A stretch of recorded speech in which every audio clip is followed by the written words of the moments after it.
9 აპრილის ტრაგედიიდან 29 წელი შესრულდა. დაღუპულთა ხსოვნას პოლიტიკოსებმა, პრეზიდენტმა და მოქალაქეებმა პატივი მიაგეს. უწმინდესმა და უნეტარესმა სრულიად საქართველოს კათოლიკოს პატრიარქმა მცხეთა თბილისის მთავარეპისკოპოსმა, ბიჭვინთისა და ცხუმაფხაზეთის მიტროპოლიტმა ილია მეორემ მემორიალი ყვავილებით შეამკო და დაღუპულთა სულების მოსახსენიებელი პანაშვიდი გადაიხადა.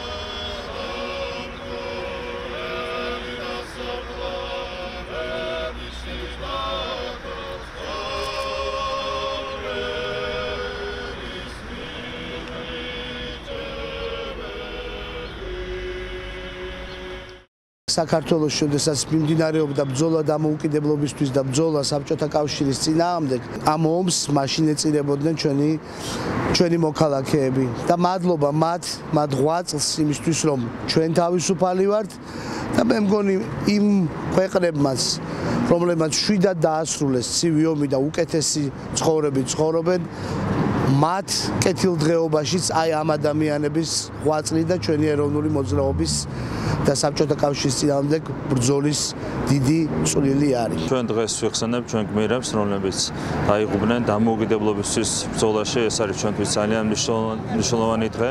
ეს დღე კიდევ ერთხელ შევახსენებთ იმას, რომ უნდა გაუფრთხილდეთ თითოეული ჩვენგანი დამოუკიდებლობას.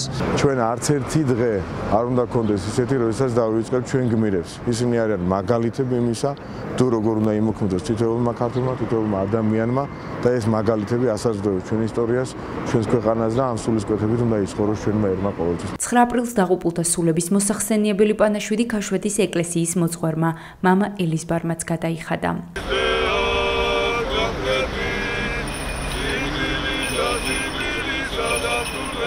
მემორიალი ყვავილებით შეამკეს და დაღუპულთა ხსოვნას პატივი მიაგეს აფხაზეთის ავტონომიური რესპუბლიკის ხელისუფლების წარმომადგენლებმა. ეს დღე და ამ ადამიანების ცხოვრება უნდა იყოს მაგალითი მომავალი თაობებისათვის. თავისუფლება ასეთი მსხვერპლის გარეშე საუბედურად არ ხდება ხოლმე. ამისთან ადამიანების მხრებზეა დღეს ჩვენი ერი და ჩვენი ქვეყანა. დიდება გმირებს. ჩვენ გვახსოვს 99 წლის 9 აპრილი და გვახსოვს 91 წლის 9 აპრილი.